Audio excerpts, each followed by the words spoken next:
Pope Leo XIV had heard thousands speak. Philosophers, politicians, saints, but none with the gravity of silence like Keanu Reeves. They sat across from one another. No cameras, no press. Just two men, decades apart, in an echoing chamber. Of marble, Keanu's eyes held stillness. Not the stillness of emptiness, the stillness of someone who had listened longer than most speak. The Pope, known for his scholarly mind, leaned forward. You've seen much pain, loss, wonder. What do you make of faith? Keanu didn't answer right away. Instead, he looked down at his hands, scarred slightly from motorcycle mishaps and life's rough edges. I think faith, he finally said, is what we hold when everything else lets go. The Pope blinked. His fingers, resting on a wooden cross, gently curled in. And Jesus? The Pope asked. What is he to you? Keanu's voice lowered. Not a symbol, not a figure, just a man who knew how to love when it was hardest. Silence returned. But this time, it hummed with weight. Before we continue, we'd love to hear from you. Where are you watching from? Drop your location in the comments below, and be sure to like, share, and subscribe for more inspiring stories. After their first conversation, the Pope invited Keanu to walk the stone corridors, walls that had heard centuries of prayers. Keanu said little, but his silence was never empty. It felt like he was noticing things others missed. Why do you speak so gently? The Pope asked. Keanu paused. Because I know what it's like to be shouted at by the world, and to need one quiet voice. They stopped near a statue of St. Peter. He was a fisherman, Keanu said, tracing the stone hand. Before he was a saint, he added, he was scared. And I understand scared. Pope Leo studied Keanu's face, not one of arrogance, but of a man who carried unseen grief. Have you ever prayed? The Pope asked softly. Not with words, Keanu answered. But I've held people's hands in hospitals and thought, maybe that was enough. And somehow, the Pope understood him more in that moment than in all the books he'd read. That evening, Keanu asked to sit in the Vatican chapel alone. The guards allowed it. No photos, just peace. He sat in the wooden pews like a tired traveler resting his feet, not worshiping, just breathing. His eyes closed, not in sleep, but in memory. He thought of his daughter, his partner, all the loss, all the moments he'd been left holding nothing but time. I never blamed God, he had once told a friend. I just didn't know what to say to him. In the stillness, he whispered, Are they okay? Are they safe? There was no thunder, no sign, but the sunlight through the glass warmed his back, and for a second, he smiled. The Pope watched silently from afar. He saw not an actor, but a man carrying decades of sorrow gracefully. Sometimes the most faithful are the ones who say the least, Leo whispered to his assistant. Because they're the ones who know what it's like to have their hearts broken and still love anyway. The next morning, Pope Leo called for Keanu privately. No staff, no advisors, just him and one small, aged envelope. This was my sister's, he said, voice cracking. She died when we were teenagers. I never talk about her. He handed Keanu the letter.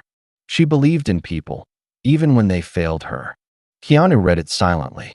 The final words said, Love them anyway. You've reminded me of her, Leo admitted, wiping his eyes. She had your kind of silence.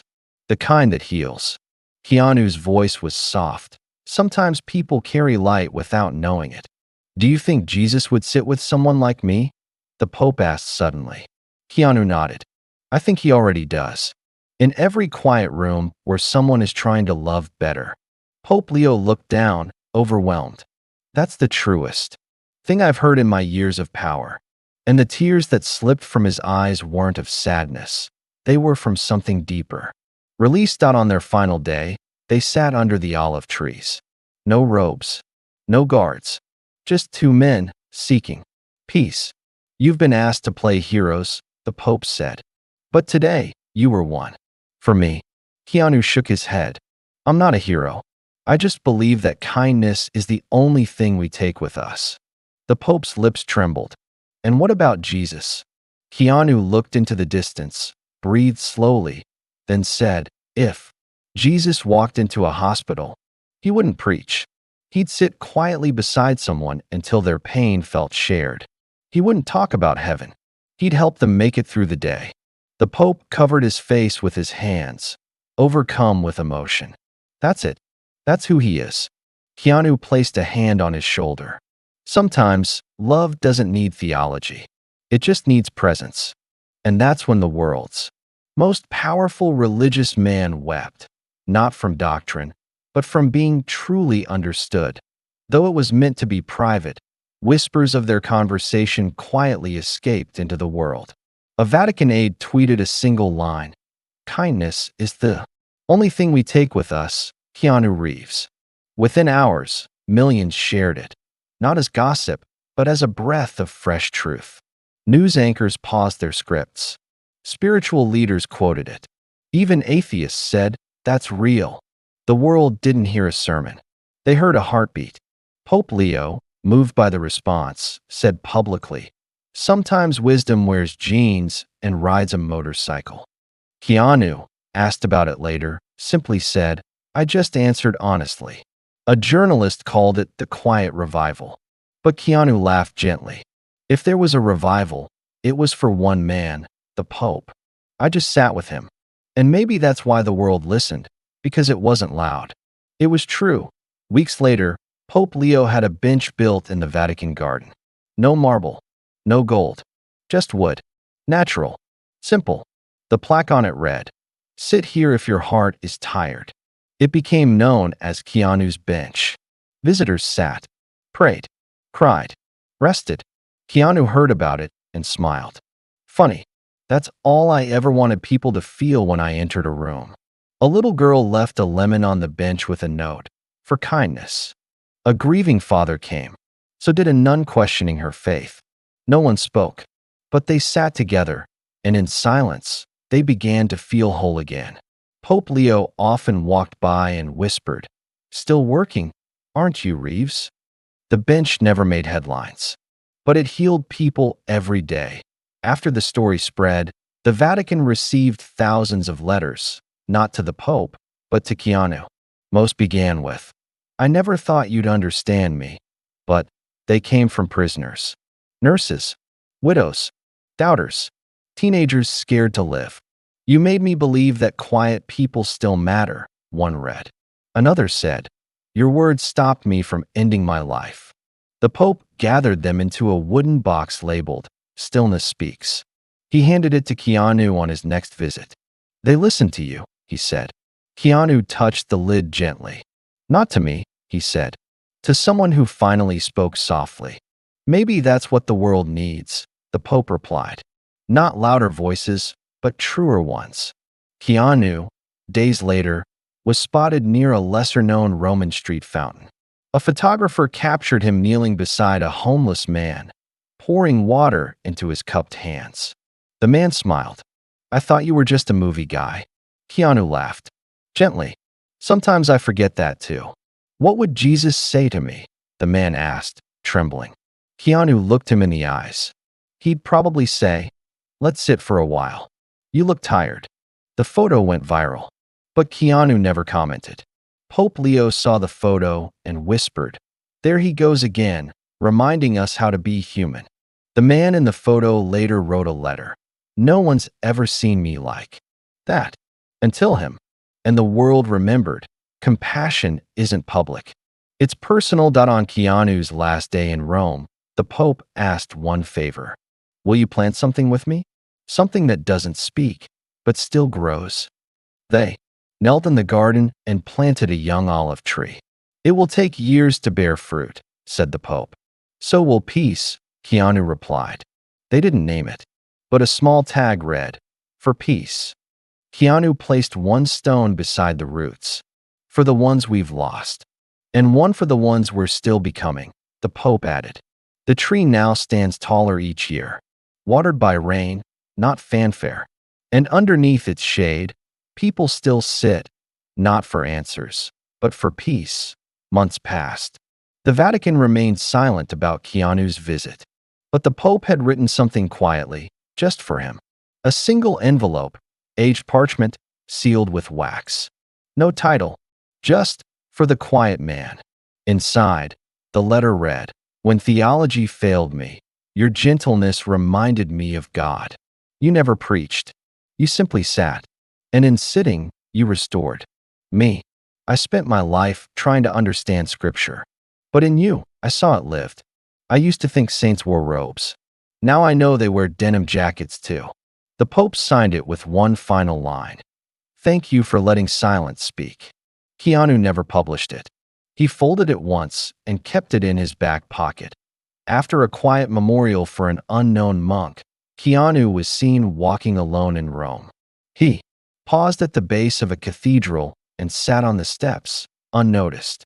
From his jacket, he pulled out a single candle and lit it. A tourist whispered, "Is that Keanu Reeves?" A child nearby asked, "Why is he lighting that?"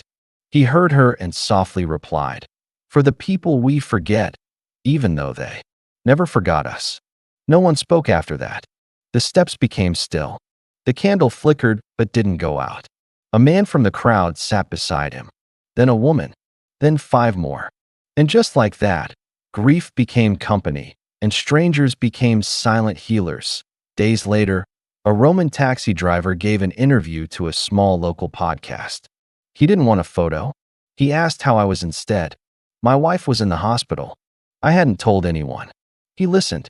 Like, really listened. Then he left a note on my seat. "You're not alone. Hold on." And a folded €500 bill. I cried for hours that night. Not because of the money, but because someone saw me. The driver taped the note to his dash. Every passenger since then saw it. "You're not alone. Hold on." The Pope later said, "That taxi became more holy than many churches." And still, Keanu never spoke of it that a priest from a forgotten town wrote to the Vatican, "Your visitor found us. We hadn't had a mass in years. The roof leaks. The altar is dust." But he asked to sit inside. He said nothing, just sat for 2 hours. He lit every candle, one by one, then left quietly.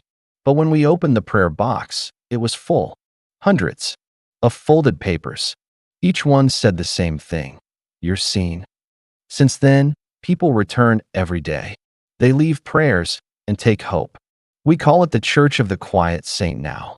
And it all began with one man who refused to be famous in places that needed faith. In a school far from Rome, a teacher asked her class, "Who's your hero?" One girl drew Keanu under a tree. "He's not a superhero," she explained. "He just helps people without needing a thank you. He sits with sad people. That's why I want to be like him." The teacher smiled. "And what will you say when you help someone?" The child paused, then whispered, "Nothing. I'll just sit like he did." Legacy isn't always a monument or a statue. Sometimes it's a child copying your silence because it made her feel safe.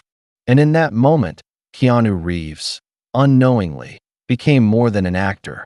He became proof that stillness can shake the world. Months later, Keanu was spotted alone at a quiet cafe in Paris, sipping tea as rain fell around him. He was reading a small book of poetry, worn, pages dog-eared. A waitress approached, shyly. "Are you him?" He smiled. "Just someone who likes quiet places." She nodded. "Thank you. My mother saw your candle photo. It made her want to keep living." He closed the book gently. "Then I'm glad I lit it." No camera. No press. Just one soul thanking another. When he left, he tucked €200 under her teacup and the book. Inside, he'd written, "Keep the light going, even when it rains." And with that, he vanished into the Paris mist like peace itself. Pope Leo XIV's health declined quietly. No grand announcement, only prayer. Near the end, he asked for one thing. "Bring me the letter." The one he wrote to Keanu. He held it gently, smiling. "He reminded me how to love, how to see." A nurse asked, "Do you want me to contact him?" The Pope whispered, "No. He gave me what I needed already." His final words before slipping into rest. "The loudest message I ever preached came from a man who barely spoke. Vatican bells rang not in mourning, but in peace. And on his nightstand sat a copy of John 13, verse 34, "Love one another." 2 years later, the olive tree they planted bore its first fruit. Pilgrims came, not to worship, but to sit, to breathe. A plaque now read, "Planted by stillness, grown by love." People left notes, small stones, photos of those they'd lost. Keanu returned quietly one morning. He sat beneath the tree, eyes closed. A faint smile. No guards, no press, just a man sitting beneath something he once helped grow. He placed a stone near the root. It simply read, "Thank you for listening." And in that moment, nothing more needed to be said. On a train ride to Berlin, an old woman broke down crying. Everyone looked away, except Keanu. He sat beside her, offered no questions, just held her hand. She said later, "He didn't speak, but I felt safe again." The photo of that moment reached millions. But as always, Keanu said nothing publicly. A journalist asked, "Why do you always disappear afterward?" He answered, "Because it's not about me. It's about the peace people remember after I'm gone." And that's how the world began to understand a deeper kind of hero. One who leaves behind stillness instead of noise. Years later, people still whispered about that visit. But no one remembered headlines. They remembered the stories. The candle, the tree, the child who learned to sit with others in pain, the man who hugged strangers, who listened without saving, who left behind no statue, only silence that healed. In schools, a poem was written. He said nothing but I felt heard. In churches, benches were renamed, seats of stillness. In hearts, faith was reborn, not through sermons, but through gentleness. And somewhere in the world, Keanu Reeves still walked quietly, not as a star, but as a man who made the world kinder, one silent moment at a time.